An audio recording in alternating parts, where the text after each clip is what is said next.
like this.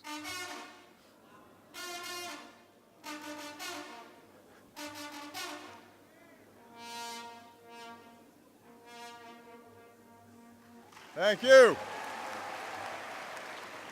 Thank you. I think Congress needs one of those horns. That sounds pretty good. Sounds like Louis Armstrong back there. Good afternoon, everybody. It is a great honor for me to be in Accra and to speak to the representatives of the people of Ghana. I am deeply grateful for the welcome that I've received, as are Michelle and Malia and Sasha Obama. Ghana's history is rich. The ties between our two countries are strong, and I am proud that this is my first visit to sub-Saharan Africa as President of the United States of America.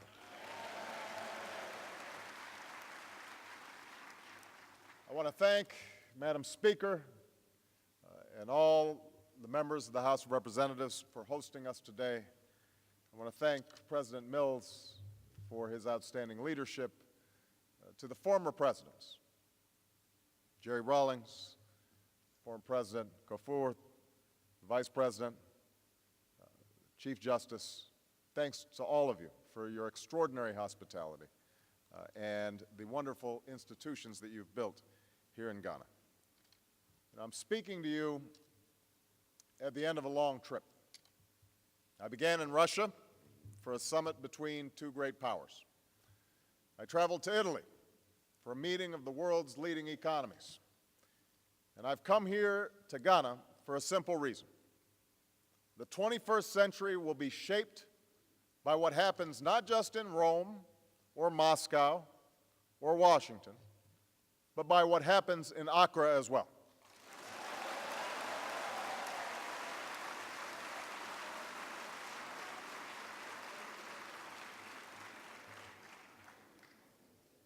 This is the simple truth of a time when the boundaries between people are overwhelmed by our connections. Your prosperity can expand America's prosperity. Your health and security can contribute to the world's health and security. And the strength of your democracy can help advance human rights for people everywhere. So I do not see the countries and peoples of Africa as a world apart. I see Africa as a fundamental part of our interconnected world, as partners with America on behalf of the future we want for all of our children. That partnership must be grounded in mutual responsibility and mutual respect. And that is what I want to speak with you about today. We must start from the simple premise that Africa's future is up to Africans. I say this knowing full well the tragic past that has sometimes haunted this part of the world. After all, I have the blood of Africa within me, and my family's own story encompasses both the tragedies and triumphs of the larger African story. Some of you know my grandfather was a cook for the British in Kenya. And though he was a respected elder in his village, his employers called him boy for much of his life. He was on the periphery of Kenya's liberation struggles, but he was still imprisoned briefly during repressive times. In his life, colonialism wasn't simply the creation of unnatural borders or unfair terms of trade. It was something experienced personally, day after day, year after year. My father grew up herding goats in a tiny village, an impossible distance away from the American universities where he would come to get an education. He came of age at a moment of extraordinary promise for Africa. The struggles of his own father's generation were giving birth to new nations, beginning right here in Ghana.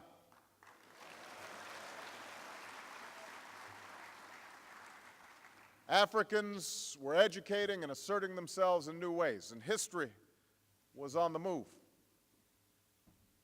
But despite the progress that has been made, and there has been considerable progress in many parts of Africa, we also know that much of that promise has yet to be fulfilled. Countries like Kenya had a per capita economy larger than South Korea's when I was born. They have badly been outpaced. Disease and conflict have ravaged parts of the African continent. In many places, the hope of my father's generation gave way to cynicism, even despair.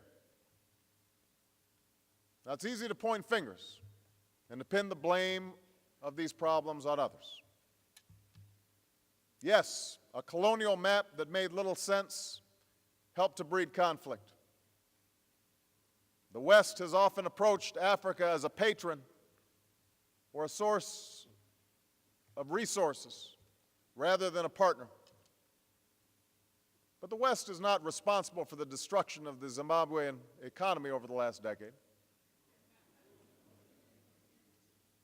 or wars in which children are enlisted as combatants.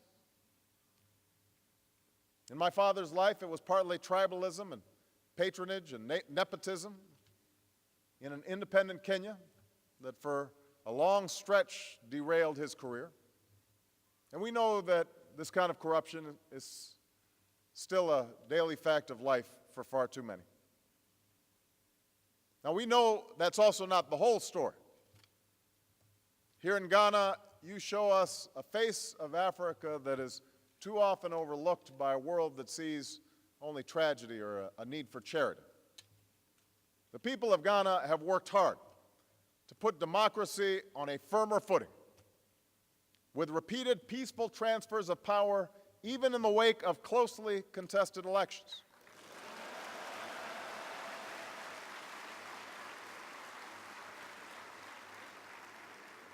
And by the way, can I say that for that, the minority deserves as much credit as the majority.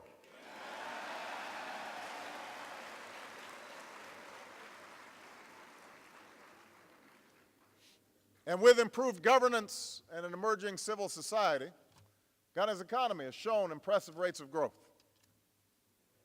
This progress may lack the drama of 20th century liberation struggles, but make no mistake, it will ultimately be more significant. For just as it is important to emerge from the control of other nations, it is even more important to build one's own nation. So I believe that this moment is just as promising for Ghana and for Africa as the moment when my father came of age and new nations were being born. This is a new moment of great promise. Only this time we've learned that it will not be giants like Nkrumah and Kenyatta who will determine Africa's future. Instead, it will be you, the men and women in Ghana's parliament, the people you represent. It will be the young people brimming with talent and energy and hope who can claim the future that so many in previous generations never realized. Now, to realize that promise, we must first recognize a fundamental truth that you have given life to in Ghana. Development depends on good governance. That is the ingredient which has been missing in far too many places for far too long. That's the change that can unlock Africa's potential. And that is a responsibility that can only be met by Africans. As for America and the West, our commitment must be measured by more than just the dollars we spend. I've pledged substantial increases in our foreign assistance, which is in Africa's interests and America's interests. But the true sign of success is not whether we are a source of perpetual aid that helps people scrape by. It's whether we are partners in building the capacity for transformational change.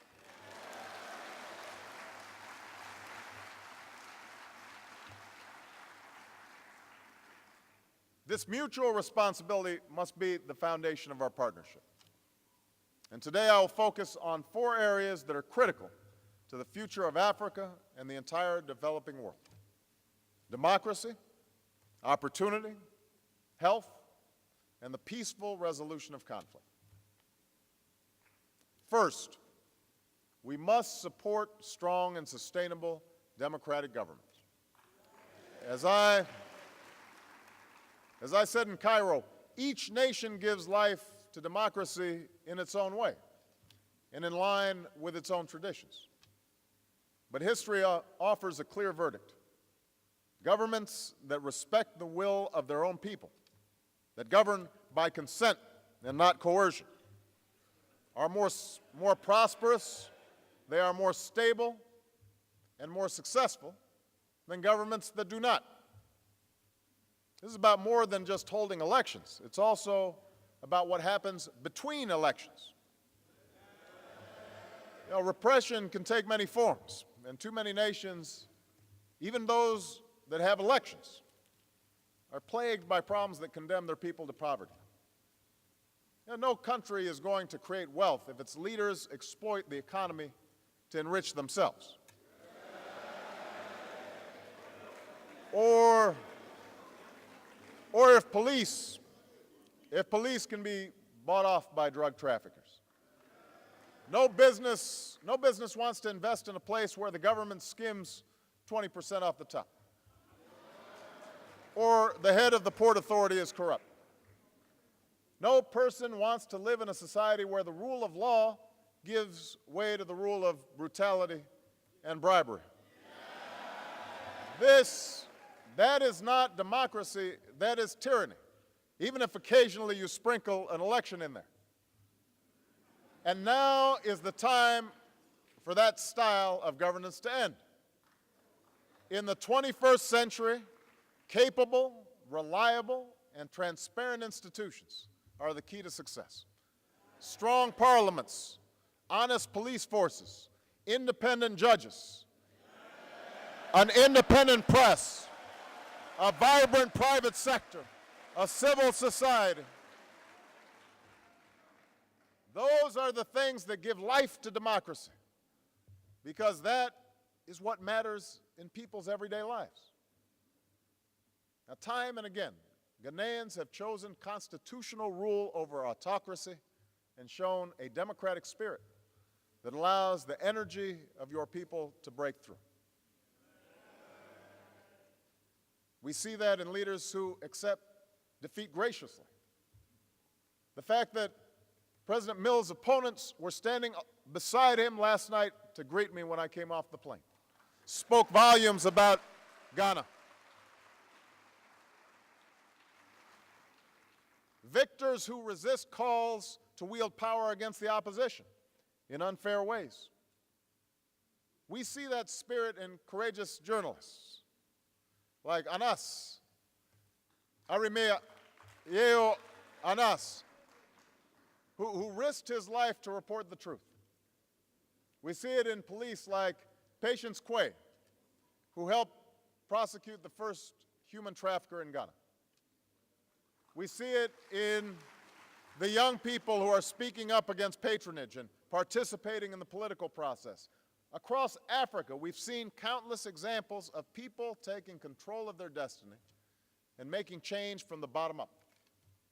We saw it in Kenya, where civil society and business came together to help stop post-election violence.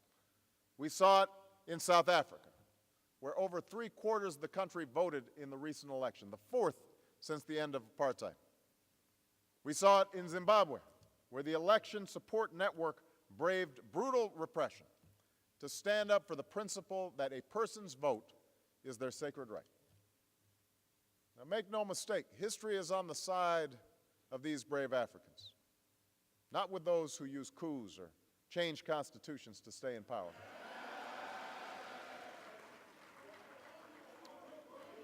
Africa doesn't need strong men. It needs strong institutions. Now, America will not seek to impose any system of government on any other nation. The essential truth of democracy is that each nation determines its own destiny. But what America will do is increase assistance for responsible individuals and responsible institutions, with a focus on supporting good governance, on parliaments which check abuses of power and ensure that opposition voices are heard, on the rule of law, which ensures the equal administration of justice, on civic participation so that young people get involved, and on concrete solutions to corruption like forensic accounting and automating services, strengthening hotlines, protecting whistleblowers to advance transparency and accountability. And we provide this support. I have directed my administration to give greater attention to corruption in our human rights reports. People everywhere should have the right to start a business or get an education without paying a bribe. We have a responsibility to support those who act responsibly and to isolate those who don't. And that is exactly what America will do. Now, this leads directly to our second area of partnership, supporting development that provides opportunity for more people. With better governance, I have no doubt that Africa holds the promise of a broader base of prosperity. Witness the extraordinary success of Africans in my country, America. They're doing very well. So they've got the talent, they've got the entrepreneurial spirit. The question is, how do we make sure that they're succeeding here in their home countries? The continent is rich in natural resources. And from cell phone entrepreneurs to small farmers, Africans have shown the capacity and commitment to create their own opportunities. But old habits must also be broken. Dependence on commodities or a single export has a tendency to concentrate wealth in the hands of the few and leaves people too vulnerable to downturns. So in Ghana, for instance, oil brings great opportunities, and you have been very responsible in preparing for new revenue. But as so many Ghanaians know, oil cannot simply become the new cocoa. From South Korea to Singapore, history shows that countries thrive when they invest in their people and in their infrastructure. When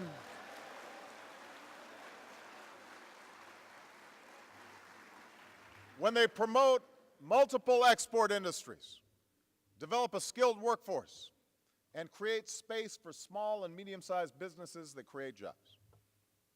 As Africans reach for this promise, America will be more responsible in extending our hand.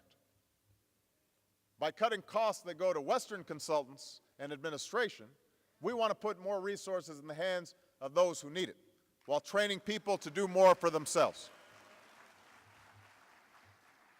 And that's why our $3.5 billion food security initiative is focused on new methods and technologies for farmers, not simply sending American producers or goods to Africa.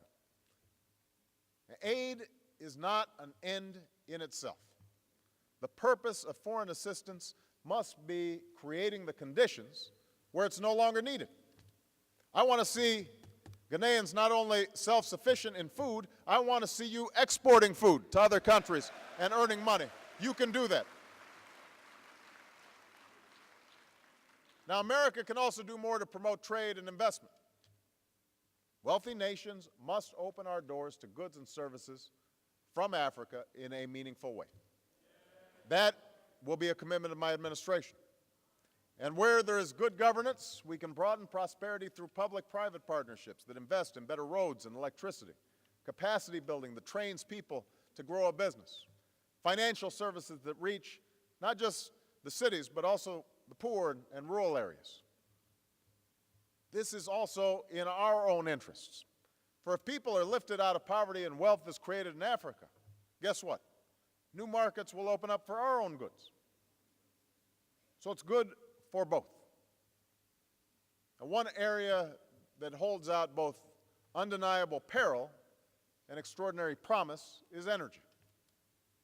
Africa gives off less greenhouse gas than any other part of the world, but it is the most threatened by climate change.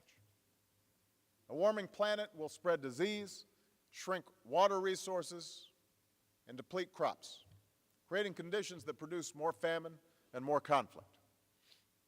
All of us, particularly the developed world, have a responsibility to slow these trends through mitigation and by changing the way that we use energy. But we can also work with Africans to turn this crisis into opportunity.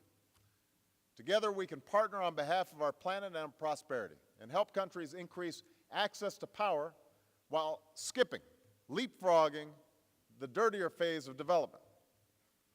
Think about it. Across Africa, there is bountiful wind and solar power, geothermal energy and biofuels.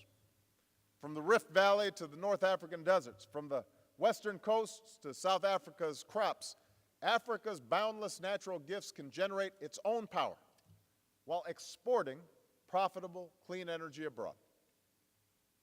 These steps are about more than growth numbers on a balance sheet. They're about whether a young person with an education can get a job that supports a family. A farmer can transfer their goods to market. An entrepreneur with a good idea can start a business. It's about the dignity of work.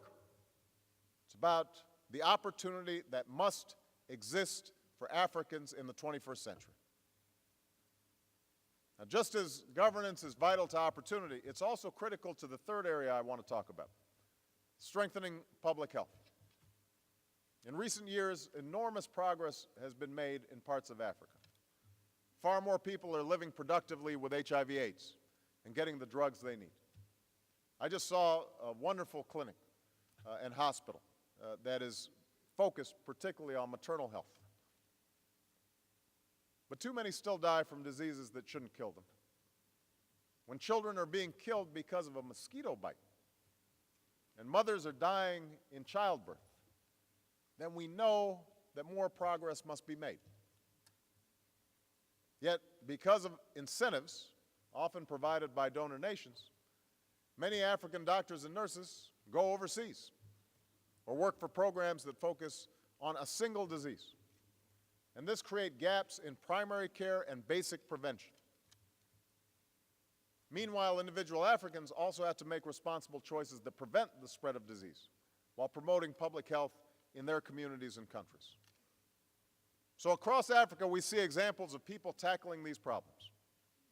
In Nigeria, an interfaith effort of Christians and Muslims has set an example of cooperation to confront malaria. Here in Ghana and across Africa, we see innovative ideas for filling gaps in care. For instance, through e-health initiatives that allow doctors in big cities to support those in small towns. America will support these efforts through a comprehensive global health strategy, because in the 21st century, we are called to act by our conscience, but also by our common interests. Because when a child dies of a preventable disease in Accra, that diminishes us everywhere. And when disease goes unchecked in any corner of the world, we know that it can spread across oceans and continents. And that's why my administration has committed $63 billion to meet these challenges. $63 billion. Building on the strong efforts of President Bush, we will carry forward the fight against HIV/AIDS. We will pursue the goal of ending deaths from malaria and tuberculosis, and we will work to eradicate polio. We will fight neglected tropical disease. And we won't confront illnesses in isolation. We will invest in public health systems that promote wellness and focus on the health of mothers and children.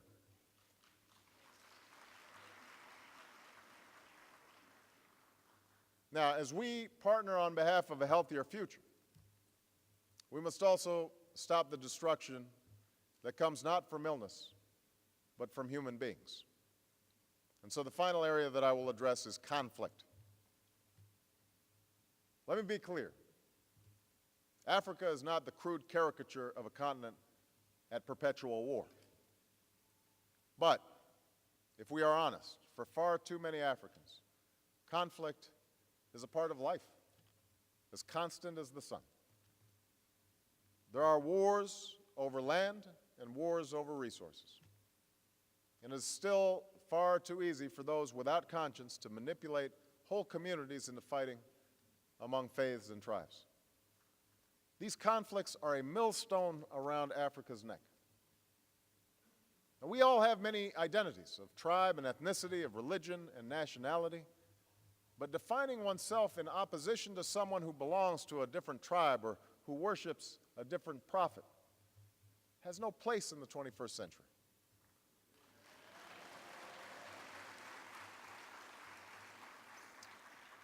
Africa's diversity should be a source of strength, not a cause for division. We are all God's children. We all share common aspirations to live in peace and security, to access education and opportunity, to love our families and our communities and our faith. That is our common humanity. That is why we must stand up to inhumanity in our midst. It is never justifiable to target innocence in the name of ideology. It is the death sentence of a society to force children to kill in wars. It is the ultimate mark of criminality and cowardice to condemn women to relentless and systemic rape. We must bear witness to the value of every child in Darfur and the dignity of every woman in the Congo. No faith or culture should condone the outrages against them. And all of us must strive for the peace and security necessary for progress. Africans are standing up for this future. Here too in Ghana, we are seeing you help point the way forward. Ghanaians should take pride in your contributions to peacekeeping from Congo to Liberia to Lebanon,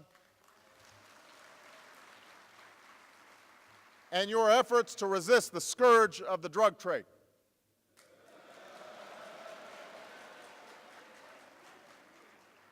We welcome the steps that are being taken by organizations like the African Union and ECOWAS to better resolve conflicts, to keep the peace, and support those in need. And we encourage the vision of a strong regional security architecture that can bring effective transnational forces to bear when needed. America has a responsibility to work with you as a partner to advance this vision, not just with words, but with support that strengthens African capacity. When there's a genocide in Darfur or terrorists in Somalia, these are not simply African problems. They are global security challenges, and they demand a global response.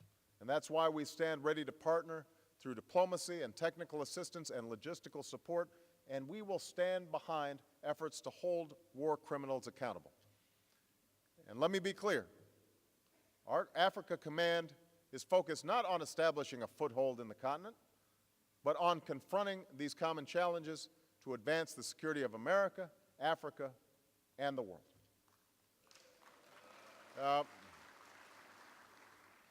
In Moscow, I spoke of the need for an international system where the universal rights of human beings are respected and violations of those rights are opposed. And that must include a commitment to support those who resolve conflicts peacefully, to sanction and stop those who don't, and to help those who have suffered. But ultimately, it will be vibrant democracies like Botswana and Ghana which roll back the causes of conflict and advance the frontiers of peace and prosperity. As I said earlier, Africa's future is up to Africans. The people of Africa are ready to claim that future. And in my country, African Americans, including so many recent immigrants, have thrived in every sector of society. We've done so despite a difficult past, and we've drawn strength from our African heritage. With strong institutions and a strong will, I know that Africans can live their dreams in Nairobi and Lagos, Kigali, Kinshasa, Harare, and right here in Accra.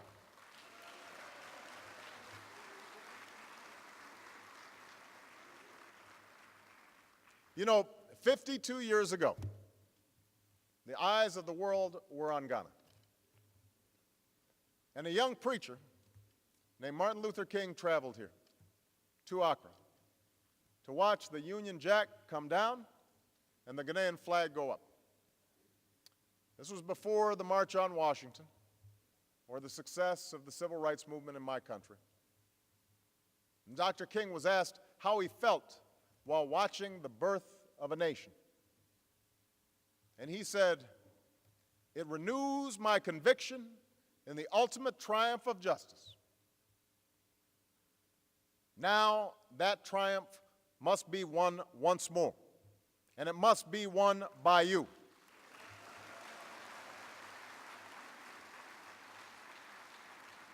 And I am particularly speaking to the young people all across Africa and right here in Ghana. In places like Ghana, young people make up over half of the population. And here is what you must know. The world will be what you make of it. You have the power to hold your leaders accountable and to build institutions that serve the people. You can serve in your communities and harness your energy and education to create new wealth and build new connections to the world. You can conquer disease and end conflicts and make change from the bottom up. You can do that. Yes, you can. Because in this moment, history is on the move, but these things can only be done if all of you take responsibility for your future. And it won't be easy. It will take time and effort. There will be suffering and setbacks, but I can promise you this: America will be with you every step of the way, as a partner, as a friend.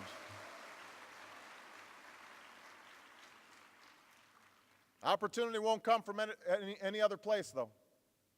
It must come from the decisions that all of you make, the things that you do, the hope that you hold in your heart.